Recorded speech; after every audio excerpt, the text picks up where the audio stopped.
এই পর্যন্ত আমরা যত রোগী এসেছে এই ব্যাপারে কোনো কেউ বলেনি যে এই প্রোডাক্টটা খেয়ে আমার প্রবলেম হয়েছে বা কিছু। সামাজিক যোগাযোগ মাধ্যমে চিকিৎসার পরামর্শ দিয়ে আলোচনায় আসেন ডাক্তার জাহাঙ্গীর কবির। পড়তে হয়েছে ডাক্তারদের রোশানলেও। নিশ্চয়ই আছে, না হলে তারা তো আর আইনের বাইরে তো কেউ নয়। এবার তার প্রতিষ্ঠান আলটিমেট অর্গানিক লাইফে অভিযান চালিয়েছে ভোক্তা অধিকার সংরক্ষণ অধিদপ্তর। খোলা বাজার থেকে বাদাম, ঘি, ভিনেগার সহ বিভিন্ন খাদ্যপণ্য প্যাকেটজাত করে আসছিল এই প্রতিষ্ঠান। এছাড়া বিদেশি পণ্যের গায়ে নিজেরাই লাগাতেন স্টিকার।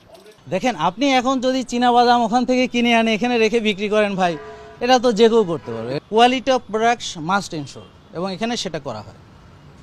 আমি এটা একদম বলছি, এবং আপনি যে কোনো উপায়ে এটা পরীক্ষা করে দেখতে পারেন। এখন ভুলের ঊর্ধ্বে তো কেউ না। আমাদের একটা ত্রুটি আছে যে প্যাকেজিংটার ব্যাপারে, এটা তো আমি স্বীকার না করার কোনো কিছু নেই।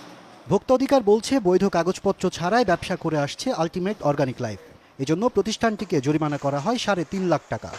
এখানকার বিএসটির কোনো লাইসেন্স নেই, এবং কিছু কিছু প্রোডাক্টের ক্ষেত্রে বলা হচ্ছে যে 100% ন্যাচারাল, কেমিক্যাল মুক্ত, তো তার সাপেক্ষে যে কাগজপত্র সেগুলো ওনারা দেখাতে পারছেন না। এবং ঘিয়ের যে ট্রেসেবিলিটি থাকার কথা ছিল, যেহেতু 100% ন্যাচারাল এবং অর্গানিক ডিক্লারেশন দেওয়া হচ্ছে, এর সাপেক্ষে কাগজপত্র এখনও দেখাতে পারে নাই, এবং ওনারা স্বীকার করে দিয়েছেন যে একটু ভুল হয়েছে। আলটিমেট অর্গানিক লাইফকে এসব পণ্য সরবরাহ করা প্রতিষ্ঠান ইমোশন ট্রেড ইন্টারন্যাশনালকেও 1 লাখ টাকা জরিমানা করা হয়েছে।